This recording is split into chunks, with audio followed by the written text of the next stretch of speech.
Assalamualaikum warahmatullahi wabarakatuh. Perkenalkan, kami dari kelompok 1 akan memaparkan sebuah materi tentang pengertian dan bentuk usaha. Perkenalkan, saya atas nama Nur Wahida akan menjelaskan tentang pengertian dari badan usaha. Nama saya Gibranisa Diva Asuri. Perkenalkan, nama saya Nabila Pertiwi, NIM 200903502012. Assalamualaikum warahmatullahi wabarakatuh. Perkenalkan, nama saya Azhara Rizky Mawalda dari kelas manajemen A, NIM 200903202014.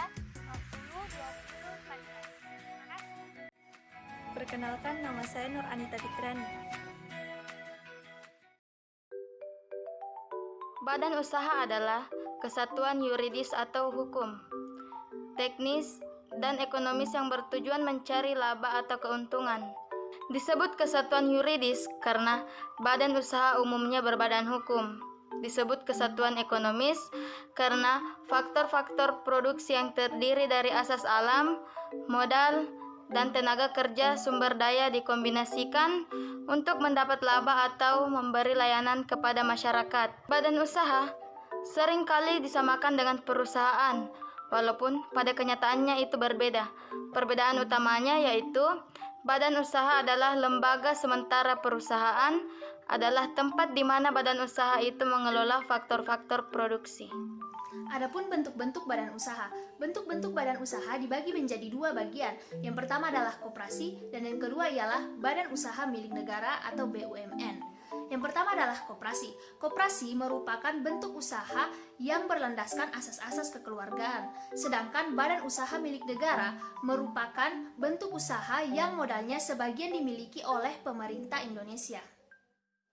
Macam BUMN yang ada di Indonesia. Yang pertama adalah Perjan.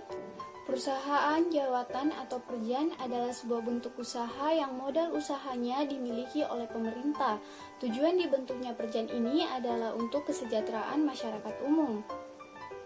Perusahaan umum atau Perum adalah sebuah badan usaha milik negara dengan modal dari persian APBN pemerintah, namun tujuannya lebih berfokus untuk mencari keuntungan atau profit. Perseroan atau Persero adalah sebuah badan usaha yang dikelola oleh negara di mana sebagian atau seluruh modalnya didapatkan dari pemerintah dalam bentuk saham-saham. Tujuannya sama, yaitu untuk mencari keuntungan. Yang terakhir adalah perusahaan daerah, adalah sebuah perusahaan yang dikelola oleh pemerintah daerah. Yang ketiga ada badan usaha milik swasta atau yang disingkat dengan BUMS. BUMS merupakan badan usaha yang didirikan atau dimodali oleh seseorang atau sekelompok orang tertentu. BUMS di Indonesia sangat banyak. Yang pertama ada perusahaan perseorangan. Perusahaan perseorangan yaitu perusahaan yang dikelola atau dimodali serta manajemennya itu dilakukan oleh orang tertentu. Dan perusahaan perseorangan ini bersifat tunggal atau sendiri. Badan usahanya juga bisa berupa seperti UKM-UKM kecil.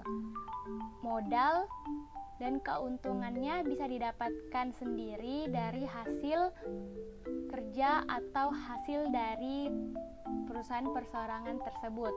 Adapun contoh perusahaan perseorangan yaitu seperti usaha laundry, usaha supermarket, dan lain-lain.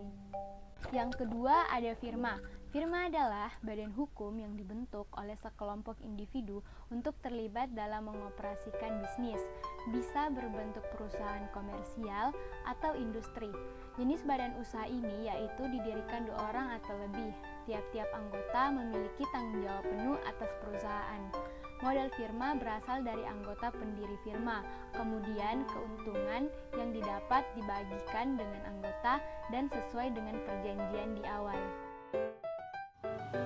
Persekutuan komanditer. Persekutuan komanditer biasa disingkat dengan CP, yaitu suatu persekutuan rule yang didirikan oleh 2 orang atau lebih atas asas kepercayaan. Perseroan terbatas, yaitu suatu badan usaha modalnya dari hasil penjualan saham. Yayasan adalah satu badan usaha yang tidak mencari keuntungan.